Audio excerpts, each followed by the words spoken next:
जय जोहार, जय भीम, जय संविधान। साथियों, आज बाबा साहब भीमराव अम्बेडकर की 134वीं जयंती पर आप सभी का स्वागत है, वंदन है, अभिनंदन है जनसमाज यूट्यूब चैनल पे।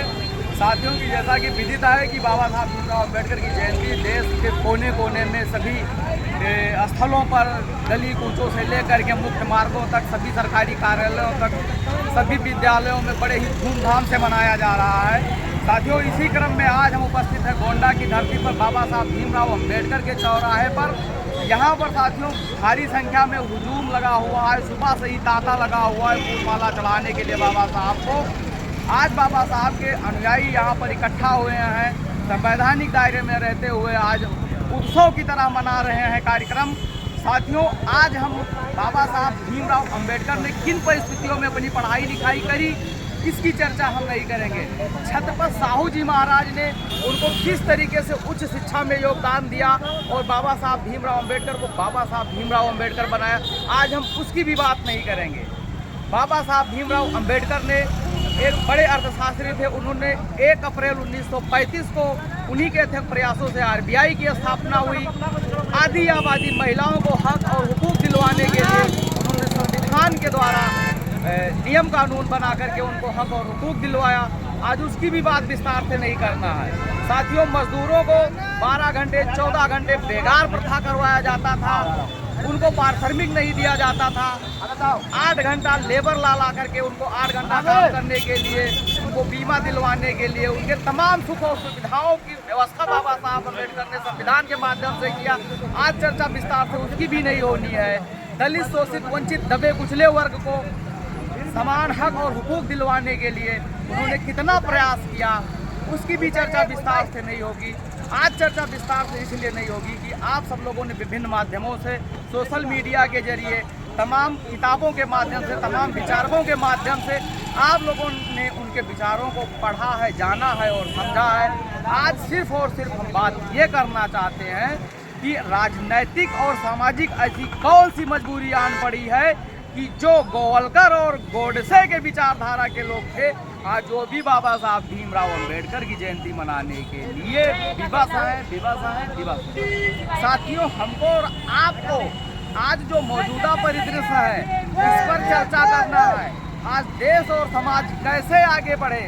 देश और समाज जो जातिवाद से, क्षेत्रवाद से, भाषा के आधार पर बजा रहा है, परिवारवाद से बजा रहा है, और सबसे बड़ा जहर हमारे देश और समाज का है जातिवाद, बजा रहा है। इससे हमारा देश और समाज कैसे मुक्ति पाए, सबको जल, जंगल और जमीन में समान हिस्सेदारी कैसे मिल पाए, सब साथी आज इस पर बात करना है, इस पर चर्चा करना है। साथियों, आज राजनीति में और सामाजिक दिखावा करने के लिए तमाम बाबा साहब भीमराव अम्बेडकर को एक मोहरा बना रहे हैं, बाबा साहब भीमराव अम्बेडकर के नाम पर दिखावा कर रहे हैं। आज हमें और आपको पहचानना है कि कौन बाबा साहब भीमराव अम्बेडकर को सिर्फ पूजने वाला है और कौन बाबा साहब अम्बेडकर के द्वारा बताए गए मार्ग पर संवैधानिक रास्ते पर चलने वाला व्यक्ति है, कौन है सच्चा अनुयायी, कौन सिर्फ राजनीतिक हित साधने के लिए आइकान बनाना चाहता है, वो सच्चा समाज सेवी है।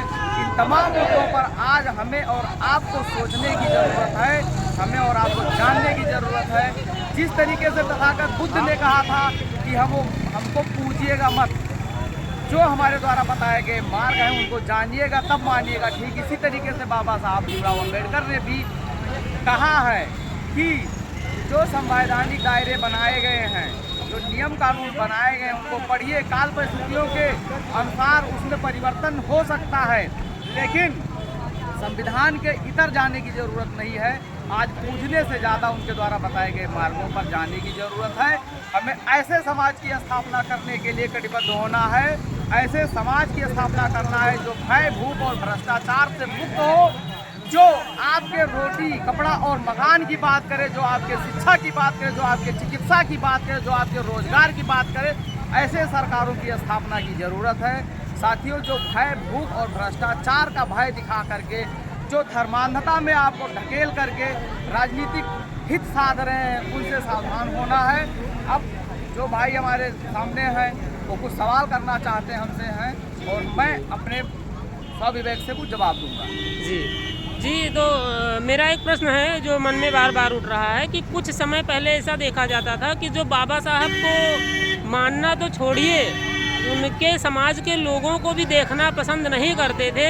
आज ऐसी उनकी क्या मजबूरी है कि जो बताने में लगे हुए हैं कि बाबा साहब हमारे हैं? तो इस पे आपका क्या विचार है? चक्की बड़ा महीन पीसती है भाई, इतना महीन पीसती है कि लोगों को पता भी नहीं चलता है। जिनके छूने से कुत्ता अगर बर्तन चाट ले तो वो बर्तन धुल करके पानी पी लेते थे, लेकिन जिनके छूने मात्र से उनका बर्तन जो है जूठा हो जाता था, जिनकी परछाई से परहेज करते थे लोग, जिनकी परछाई छूने से भी लोग परहेज करते थे, आज उनकी जयंतियां मनाई जा रही हैं। तो आज हमारे समाज के लोगों को ये जानने की जरूरत है, ऐसे धूर्तों से सावधान रहने की जरूरत है कि जो हमारे परछाई से परहेज करते थे, जो हमारा कपड़ा नहीं देख सकते थे, जो हमारे जूते नहीं देख सकते थे, जो हमारी लाइफ स्टाइल नहीं देख सकते थे, जो हमारा खान पान नहीं देख सकते थे, ऐसी कौन सी मजबूरी आ गई है कि आज बाबा साहब की जयंतियां मनाने के लिए, उनकी फोटो लगाने के लिए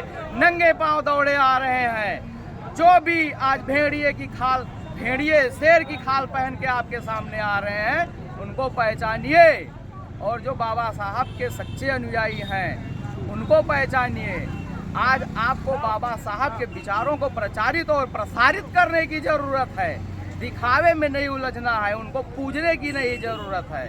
इन्हीं बातों के साथ जो वीडियो बहुत लंबा हो जाएगा, जनता सब जानती है, सिर्फ बोलती नहीं है।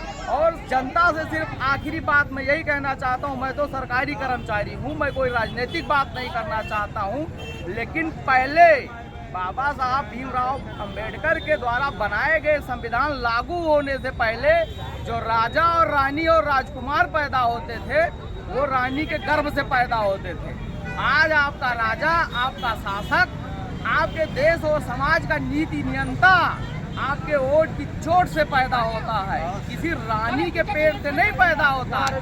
इसलिए वोट की ताकत को आप समझिएगा और अपने वोट को जाया मत होने दीजिएगा। आखिरी संदेश समाज के लोगों को, समाज के युवाओं को इतना देना चाहते हैं कि धर्मांधता में मत उलझिएगा और ना नशा नशेड़ी में उलझिएगा। आप पढ़िए, लिखिए, साक्षर बनिए, शिक्षित बनिए, जागरूक बनिए। बाबा साहब भीमराव अंबेडकर ने कहा था शिक्षित बनो और संगठित बनो।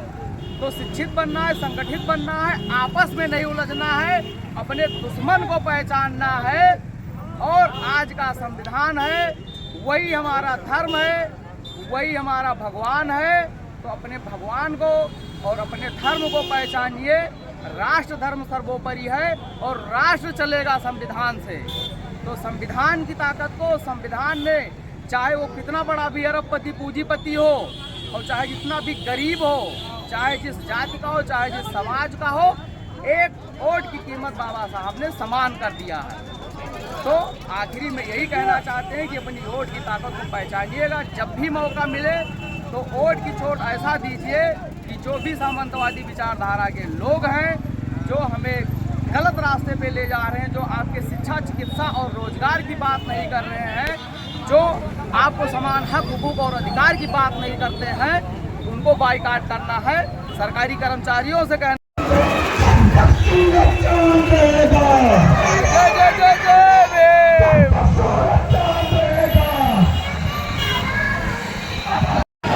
भाई, आप दो साथी हैं यहाँ पे, जागरूक साथी हैं समाज के और सरकारी कर्मचारी हैं।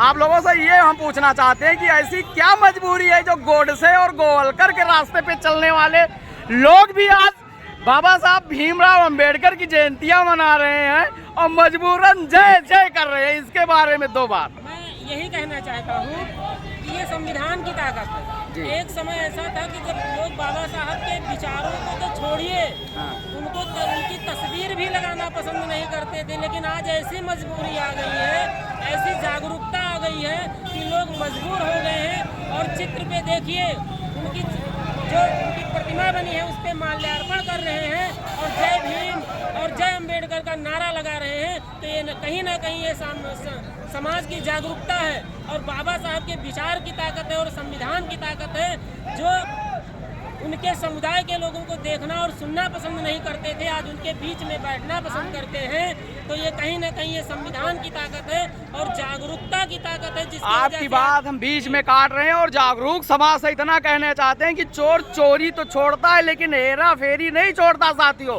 तो आपके सामने तो ये जय भीम करेंगे, लेकिन पीठ पीछे से बाबा साहब की मूर्तियां विकृत करने का काम करते हैं। जिनको मूर्तियों से इतनी नफरत है, उनकी मानसिकता कितनी गंदी होगी ये जानने की जरूरत है। इसलिए जागरूक समाज को आगाह कर रहे हैं।